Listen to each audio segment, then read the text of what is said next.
कार्यालय में आयोजित प्रेस वार्ता में यहां मौजूद इलेक्ट्रॉनिक एवं प्रिंट मीडिया के साथीगण एवं इस प्रेस वार्ता में मैं अनुप्रिया प्रदेश प्रवक्ता, साथ ही मेरे साथ में मौजूद बड़ी बहन जनता दल यूनाइटेड की प्रदेश प्रवक्ता अंजुम आरादी, साथ ही मीडिया पैनलिस्ट बहन पूजा पैट्रिक जी, आज हम एक महत्वपूर्ण विषय पे आपके समकक्ष आए हैं और आपका स्वागत करते हैं। कल जिस तरह से माननीय मुख्यमंत्री जी ने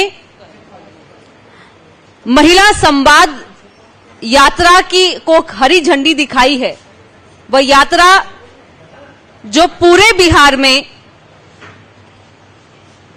2 महीने तक चलेगा और 70,000 से अधिक जगहों पे वह आयोजन होगा और कुल 2 करोड़ महिलाएं संवाद में हिस्सा लेंगी।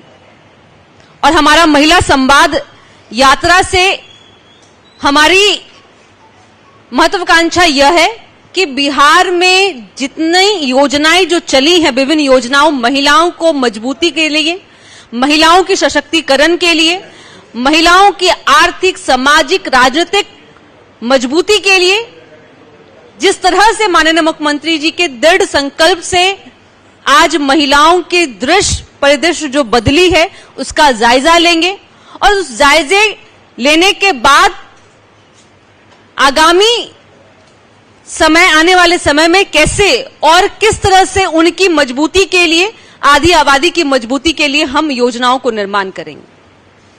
लेकिन जब बात महिला संवाद की हुई तो मैंने देखा कि आज नेता प्रतिपक्ष आदरणीय तेजस्वी यादव जी के पेट में दर्द होने लगा,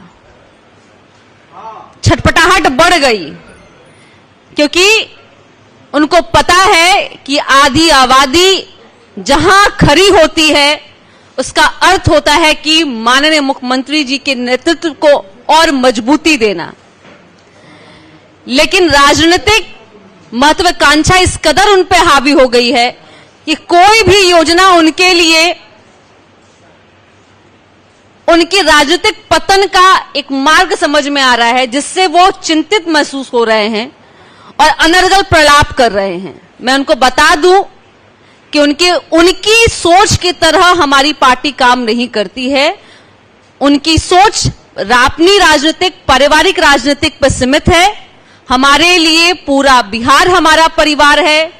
हरेक वह परिवार जो बिहार में रह रहा है वो हमारा परिवार है और सबकी विकास की चिंता माननीय मुख्यमंत्री जी को है। लेकिन तेजस्वी जी, जैसा कि मैं पहले भी उन्होंने घोषणा की, माई बहन योजना, माई और बहन कौन? माता राजमाता आदरणीय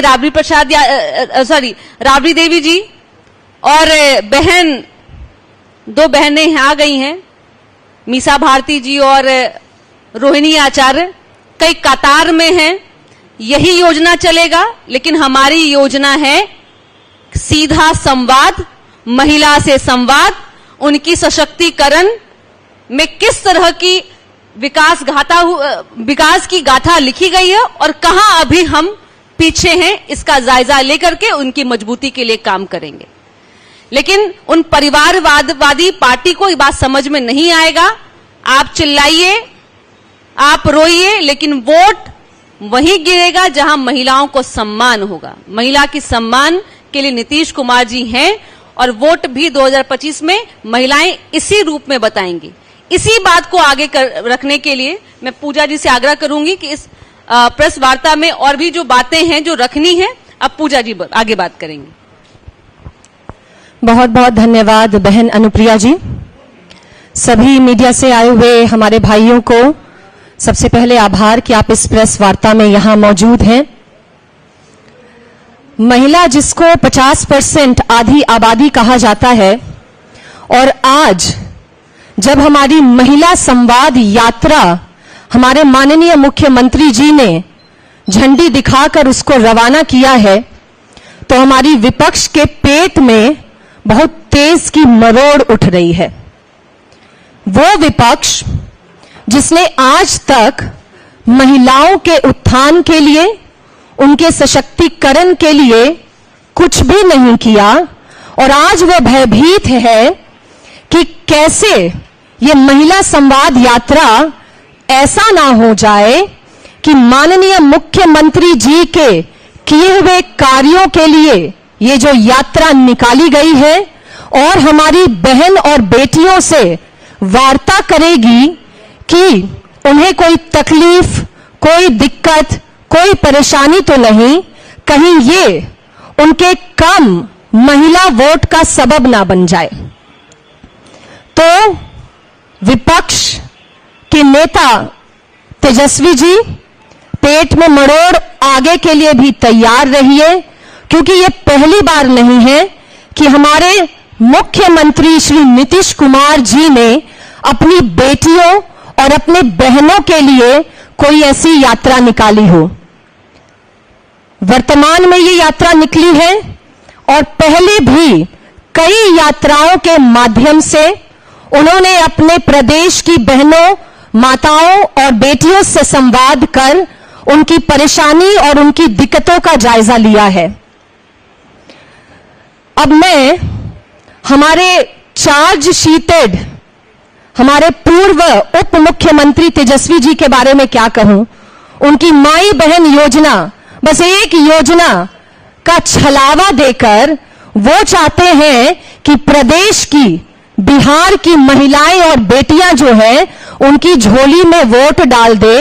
तो मैं बताना चाहूंगी हमारी विपक्ष को कि हमारी बेटियां हमारे ही माननीय मुख्यमंत्री जी की शिक्षा प्राप्त कर अब अपना मन सुदृढ़ कर चुकी हैं कि जिन्होंने उनके उत्थान के लिए इस इतने वर्षों में, 19 वर्षों में कार्य किया है, वो दोबारा उन्हीं की झोली में अपने वोट डालेगी।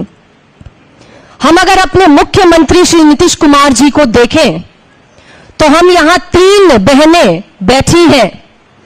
एक प्रवक्ता सिर्फ होने के नाते नहीं, इस प्रदेश की बेटी और बहन होने के नाते हम उन्हें एक पिता स्वरूप देखते हैं। एक बेटी का जन्म घर में होता है तो भाई मां बाप के कंधे झुक जाते हैं ये बोलकर कि वो बेटी जो है वो एक बोझ के रूप में जन्म ली है।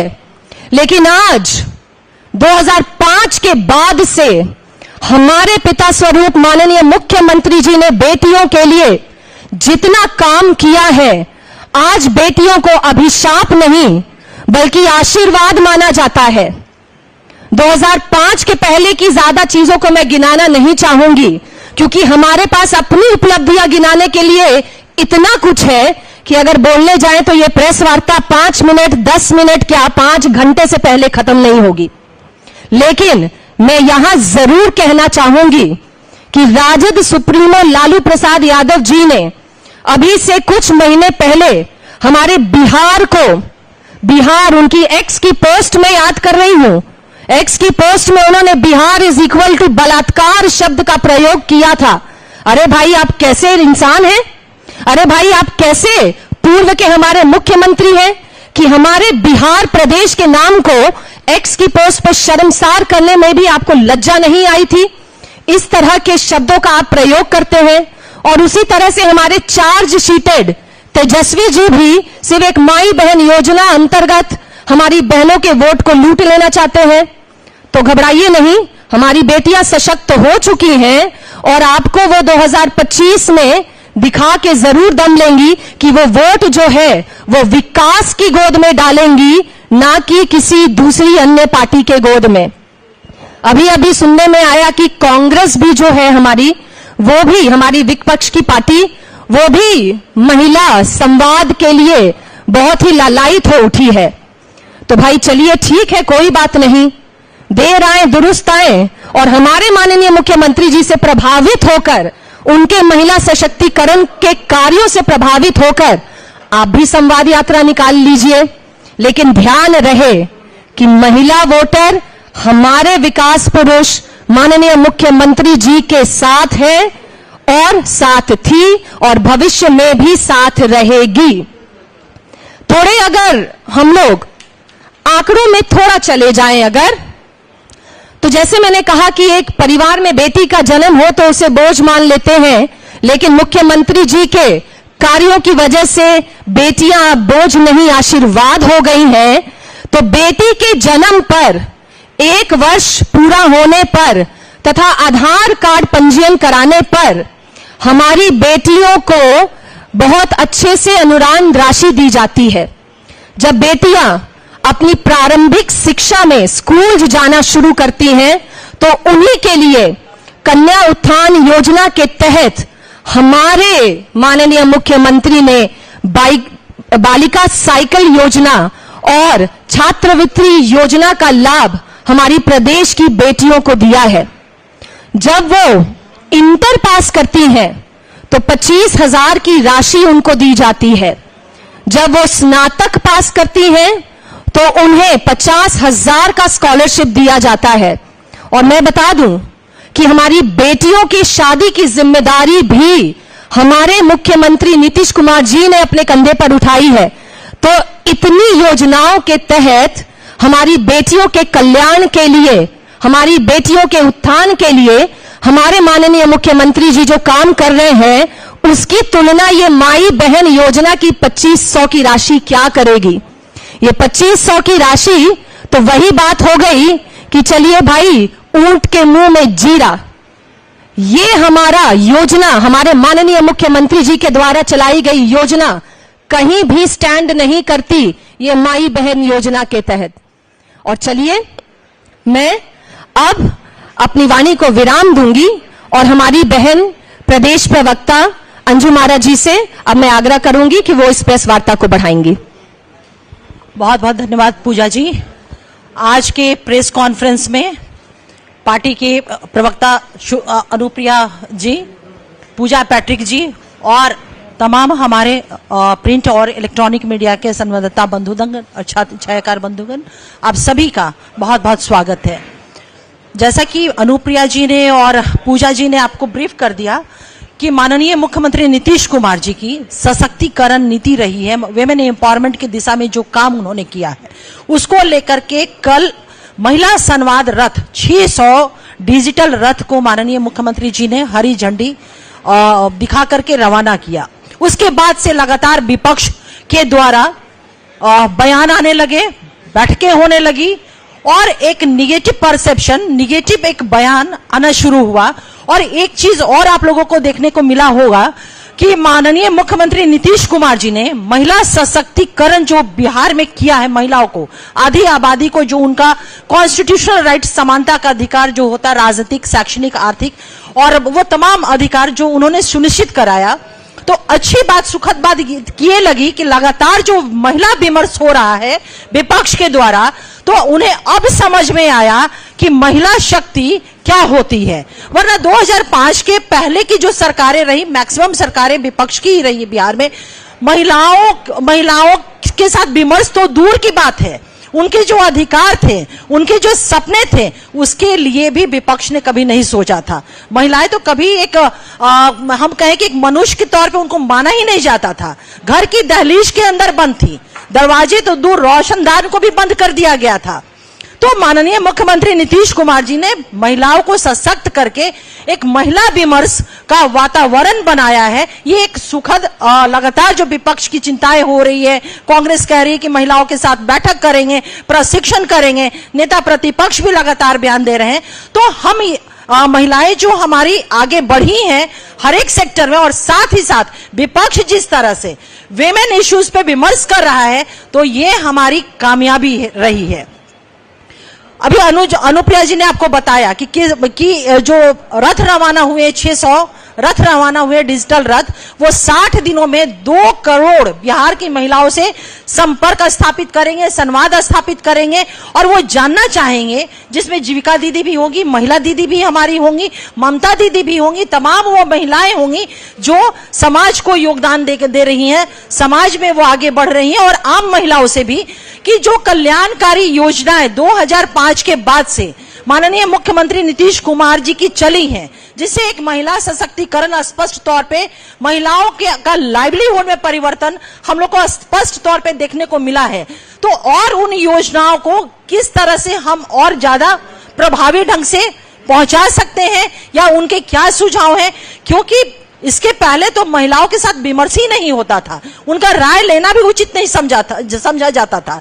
और आप ये इस बात को देखेंगे कि माननीय मुख्यमंत्री नीतीश कुमार जी की अनेकों यात्राएं उन्होंने किया है, बिहार के आवाम के बीच में जाकर के संपर्क स्थापित किया है, उनसे संवाद स्थापित किया है, और जो बातें जो फीडबैक मिली है वो पटना आकर के अपने सेक्रेटेरिएट के माध्यम से नई कल्याणकारी योजनाओं का निर्माण हुआ है, संस्थागत ढांचों का निर्माण हुआ है। लोक शिकायत निवारण अधिनियम अगर हम बात करें तो उसी की एक बहुत बड़ी वो कानून हमारी देन है। तो हमारा ये कहना है कि माननीय मुख्यमंत्री नीतीश कुमार जी ने जो बिहार में विमेन एम्पावरमेंट की दिशा में काम किया है, तो बिहार विमेन एम्पावरमेंट को लेकर के फॉलोअर स्टेट नहीं बल्कि लीडर स्टेट के तौर पे है। और इसके बहुत सारे एग्जाम्पल है, जैसे मैं कुछ आंकड़े आपको देती हूं कि हम कहां कहां लीड किए हैं राष्ट्रीय स्तर पर। जीविका समूह है 1,30,00,000, देश में सबसे ज्यादा जीविका समूह बिहार में है, महिला सशक्तिकरण की दिशा में ये। और राष्ट्रीय रैंकिंग में बिहार जीविका समूह को लेकर के नंबर 1 पर है। पंचायतों में महिलाओं को आरक्षण जो 50% मिला, उसका परिणाम ये हुआ कि हमारी महिलाएं ना सिर्फ 50% सीट पे बल्कि उससे ज्यादा सीटों पर हुई। और ये जो है राष्ट्रीय रैंकिंग में बिहार नंबर 1 पे है। और जब हम कहते हैं कि लीडर स्टेट है ना, तो छत्तीसगढ़ इस 50% हमारे आरक्षण की जो पॉलिसी रही उसको छत्तीसगढ़ स्टेट ने अपनाया। जीविका को आंध्र प्रदेश ने अपनाया। पंचायती प्रधानमंत्री आवास योजना में महिला लाभार्थी जो होती है, बेनिफिशियरी होती है, वो राष्ट्रीय रैंकिंग में बिहार दूसरे नंबर पे है। और इसको अपनाने वाला स्टेट जो है वो उत्तर प्रदेश है। महिला स्वरोजगार हेतु लघु ऋण वितरण जो रहा है उसमें राष्ट्रीय रैंकिंग में बिहार दूसरे नंबर पर है और इसको अपनाने वाला स्टेट तमिलनाडु है। महिला उद्यमी एसएचजी, जिसको हम स्वयं सहायता समूह सेल्फ हेल्प ग्रुप के नाम से जानते हैं, इसमें राष्ट्रीय रैंकिंग पे बिहार नंबर 1 पर है। और इस हमारी इस योजना को अपनाने वाला राज्य महाराष्ट्र है। बाल विवाह दर में भारी गिरावट आई बिहार में सामाजिक क्षेत्र में, और इसको जो हमारी पॉलिसी रही है बाल विवाह को रोकने को लेकर के, उसको पश्चिम बंगाल ने अपनाया है। कन्या उत्थान योजना लाभार्थी योजना, इसमें जो राष्ट्रीय रैंकिंग में हम नंबर 1 पर है। और मध्य प्रदेश ने हमारी एजुकेशन पॉलिसी जो बच्चियों को लेकर के रही, महिलाओं को लेकर के रही, उसे मध्य प्रदेश स्टेट ने अपनाया है। 8वां नंबर पे मुख्यमंत्री बालिका साइकिल योजना। आप जानते हैं कि यह योजना न सिर्फ राष्ट्रीय स्तर पर बल्कि वैश्विक स्तर पे भी शोध का विषय, विमर्श का विषय, और शोध के लिए टीम भी यहां आई थी कि किस तरह से साइकिल योजना जो नीतीश कुमार जी की रही, बिहार की बेटियों के अंदर आत्मबल, उनमें निर्णय लेने की और नेतृत्व करने की क्षमता पैदा किया। तो इस योजना को हमारा पास का स्टेट झारखंड है, उसने अपनाया और राष्ट्रीय रैंकिंग में बिहार नंबर 1 पर है। सार्वजनिक वितरण प्रणाली, जिसको डिजिटलीकरण कहते हैं, वो राष्ट्रीय रैंकिंग में हम 4थे नंबर पर है। और छत्तीसगढ़ ने इसको अपनाया है। और वो कौन से क्षेत्र में? खाद्य सुरक्षा क्षेत्र में। जनधन महिला खाता धारक जो जनधन योजना हमारी थी, उसमें राष्ट्रीय रैंकिंग में बिहार 3रे नंबर पर है और इसको उत्तर प्रदेश ने अपनाया है। और यह जो है वित्तीय समावेशन की तरफ इंगित करता है। ग्रामीण आजीविका मिशन में सक्रिय महिला नंबर 1 पर बिहार यहां पर भी है राष्ट्रीय स्तर पर। उड़ीसा ने इसको अपनाया है।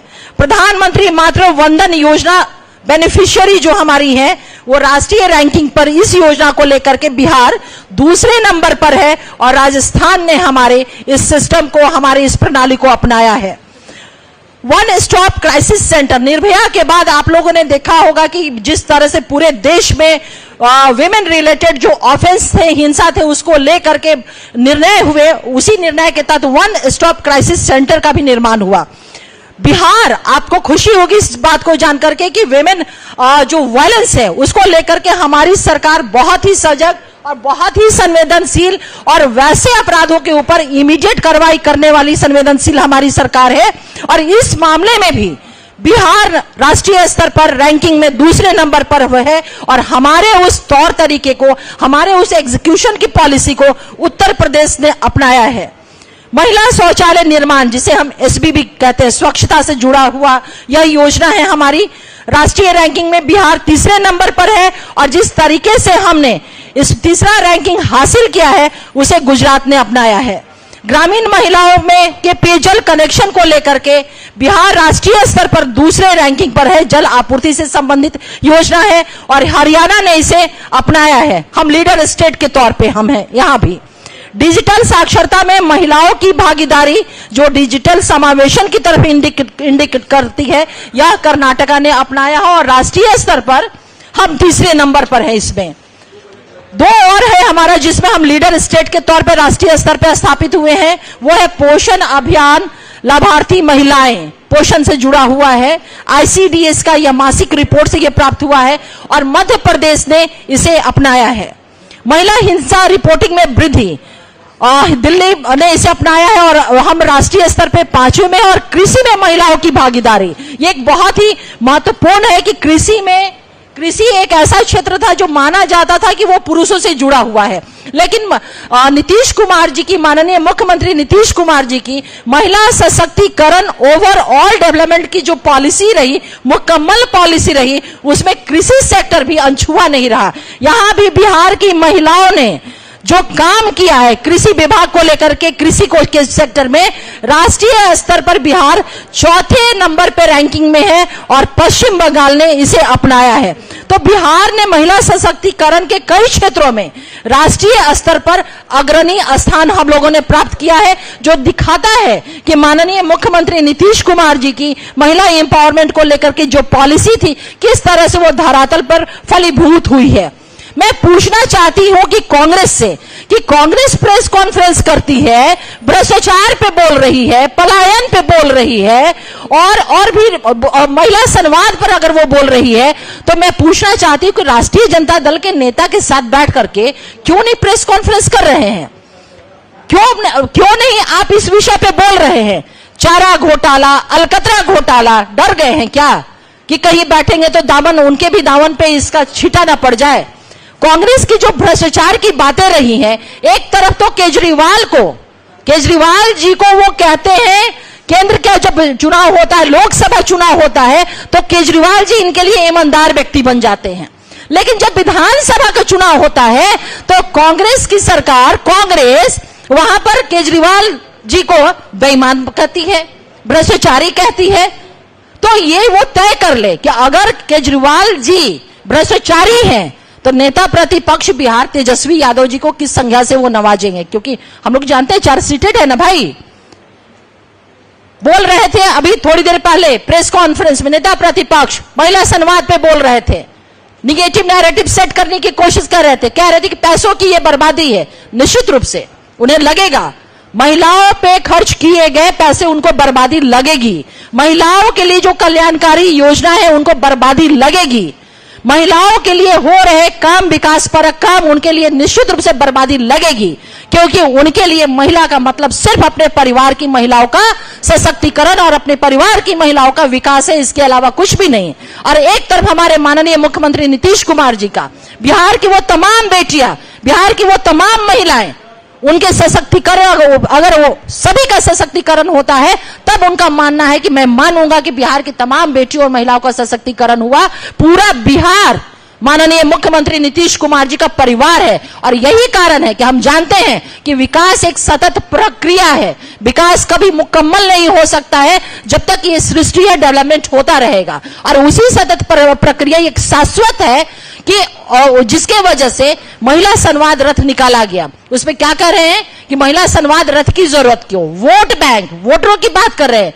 माननीय मुख्यमंत्री नीतीश कुमार जी ने कभी भी वोटों की चिंता नहीं की, बल्कि उन्होंने वोटरों की हितों की चिंता की है।